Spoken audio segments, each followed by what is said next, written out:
Magandang hapon mga idol. Mga master, welcome back. Ngayon mga master, meron tayong ginagawa na sliding. Yung sliding natin, tutuloy lang natin yan. So, yung marami na last time na ginagawa natin. Ginagawa natin plus lock. So naka-ready na yan. Ito, hindi pa rin lahat ang may kakabit mga master. Yun, hindi pa pwede ikabit yan. Kasi tawag dito, portion by portion. Kung saan yung napipinis na or napipinturahan na yun ang kakabitan. So ang gagawin natin, dito lang pinakita sa inyo yung pagtatabas ng salamin kanina kasi may video naman ako nauna, no? So yan, ikinabitan na ulit ito. May plus lock yan. Yan, kinabit ko na yung mga plus lock. Para pagdating doon, diretso salpak na lang. Saka ito, mga perimeter nito, kakabitan na rin natin ng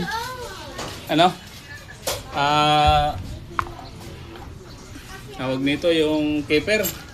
798 series yan mga master, pero yun nga yung natin ng plus lock, hindi na sa center lock. So kakabitan na lang natin ng mga keeper. So kumpleto naman yun, nakasilan na yun. Para pagdating doon sa diretso salpak na lang tayo. Sukatin na lang natin yung kasi hindi naman magbabago yun. Sukatan na lang natin yung butas ng keeper. So tulad nito, hindi to, alam ko parang yung maliit.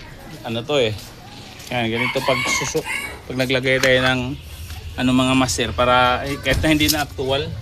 Sukatin natin itong 11.5 yung nasa baba ng butas. Tapos yung mahaba naman 19.5 yung malaki mula sa baba. So yung maiksi 11.5 at saka 19.5. So yun, hindi na magbabago yun. Check ko lang, double check ko lang .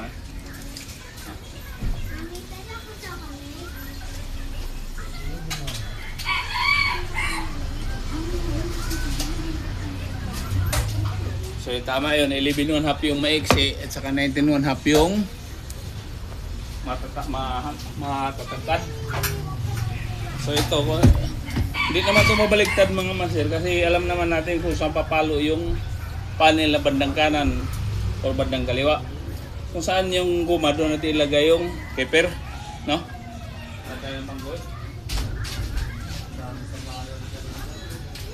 So para pagdating doon, mabilis na yun natin at hindi natin magbarinas keeper. Barinahin na lang natin, itong na lang, i-fix na lang natin sa wall. Pero lang to, optional lang naman to mga master. Nasa inyo naman yung kung actual yung diba?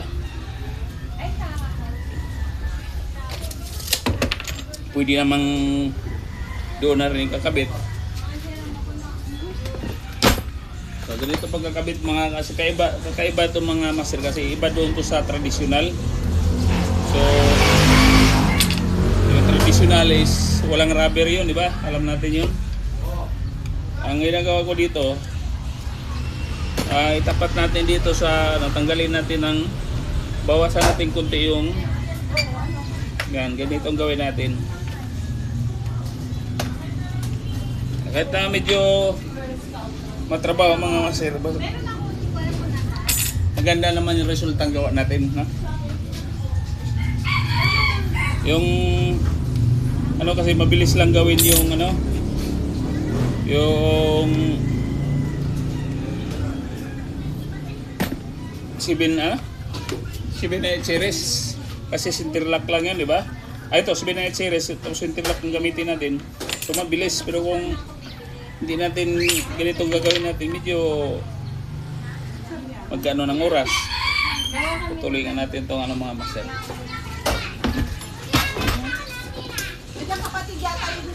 So dapat mayroon tayong yan, maiksi na blade para hindi tayo mahirapan pagtasta sa goma. Bawasan kasi natin yung goma. Para ganito mga master, tanggalin natin to yung bokol.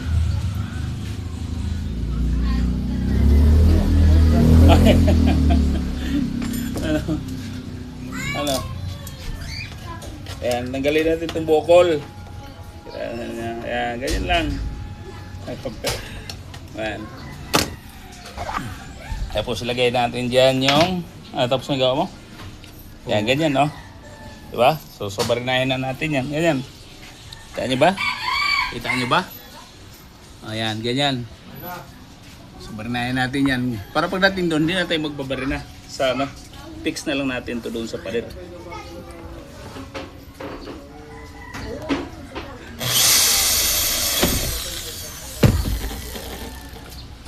Kaya natin mo lang? Diyan to sa bayan?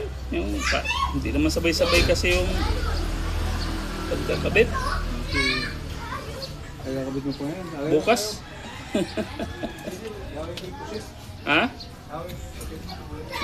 Ihawan, oh.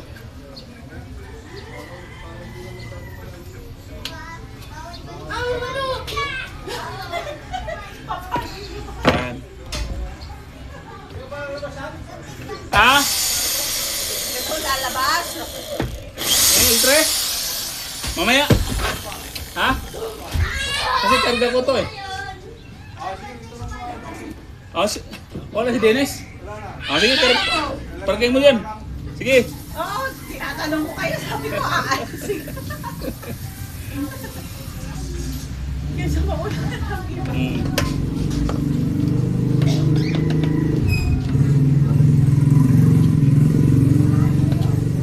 Ayan, ganyan lang. Diba? Oo. Oo. So, hindi na tayo magbabaril na pagdating doon. Kasi bukas, baka mag-isa lang ako bukas. Oo, madali lang gawa natin, di ba? Live in 1/2. Ganon din dito.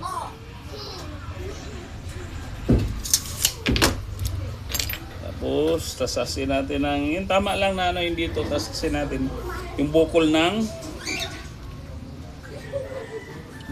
ano, goma.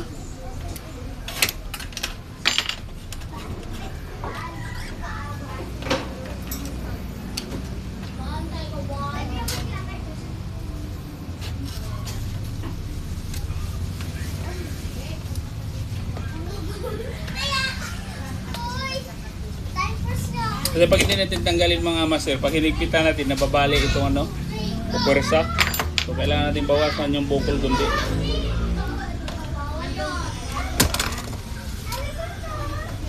Tumutukod yung guma, napuputol yung keeper natin, pag hinigpitan.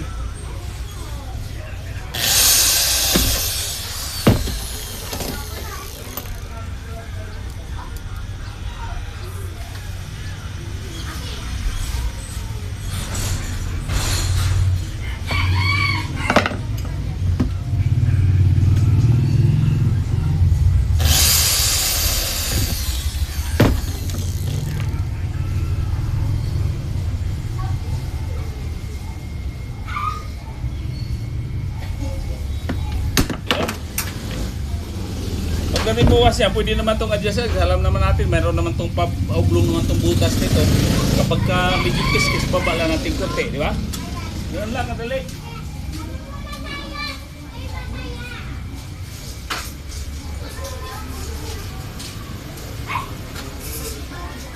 Pa. So, 6 na seat lang itong pinapakabit mga master. Yung iba, hindi pa pwede. Ibang ano pa.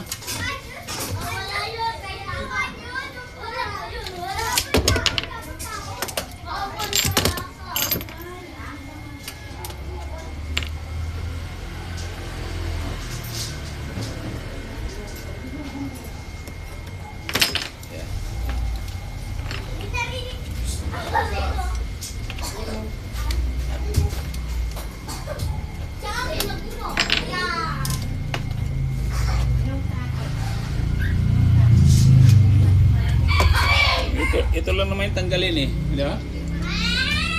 Bukol.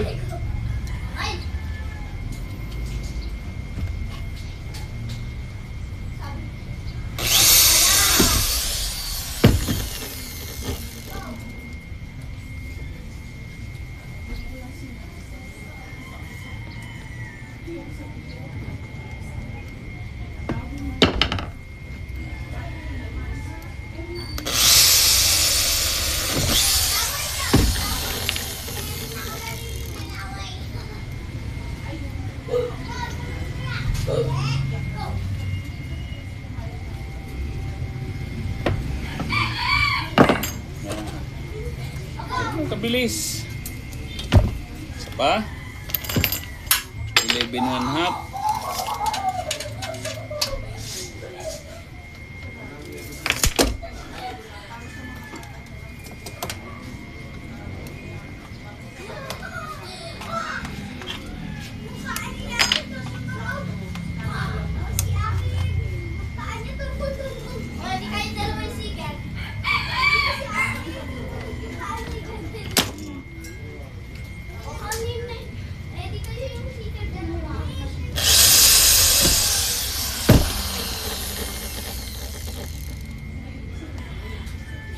Doon pala sa plus lock mga master, pag nagkabit tayo yung plus lock doon, medyo putulan natin kunti yung tornilyo ng ano.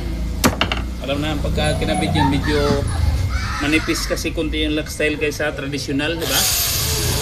Bawasan natin kunti yung tornilyo ng plus lock. Mga kahit 1/8 lang. Kasi hindi nasasaga doon sa parang butones. Yan. So yan, di ba? Kompleto na yan. So, bilis na yung pagkakabit mo pagka nandoon ka na sa site, di ba? Tornilyo na lang. Babata sa gilid. Dawa.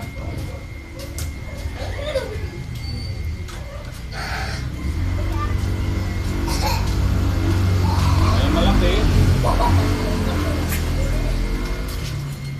Dito sa malaki, 19 1/2. Itutok lang natin mga master sa ibabaw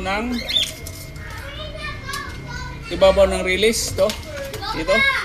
Pinakatuktok na pinaka-release yung buo, no? Diyan natin itutok yung ano para makuha natin yung saktong sukat.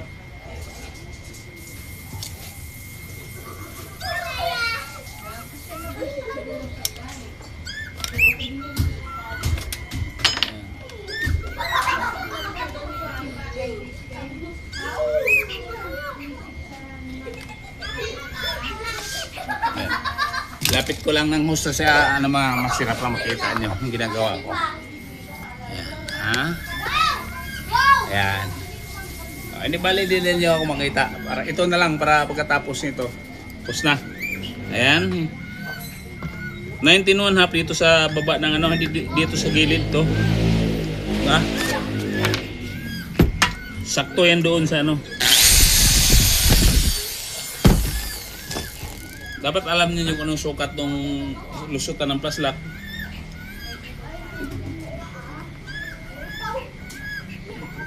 Ayan.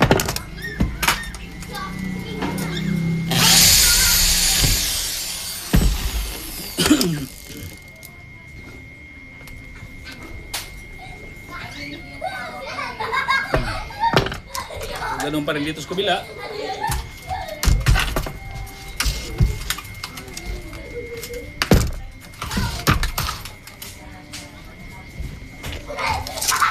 Yan. 19 1/2.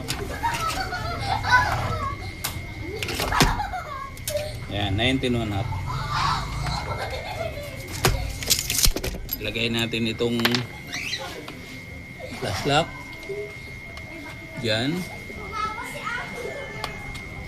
Tapos tanggalin natin yung bukol. So importante talang tanggalin yung bukol mga master kasi nababali nga yung ano nito.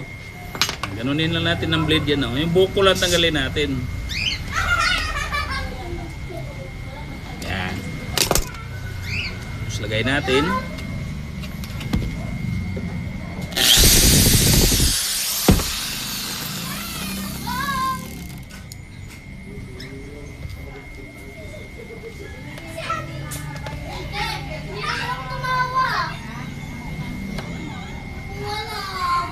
Sa mga ano lang naman to mga master, sa mga hindi lang naman to nagtitipid.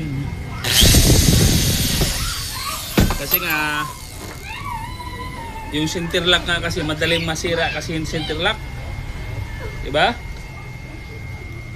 Meron naman center lock na medyo matibay-tibay.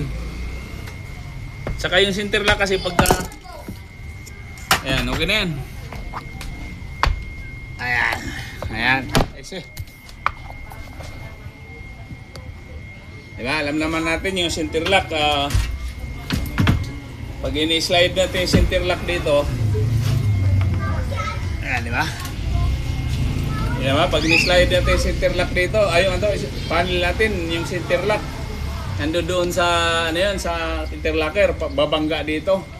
So madaling masisirain yung ano noon, pinakano pagka lalo na yung may mga bata na pabigla-biglang magbubukas. Okay lang yung tayo magbubukas. Dandahan, alam naman natin, di ba? Or ito sisirain, yuyupiin itong pinaka jam.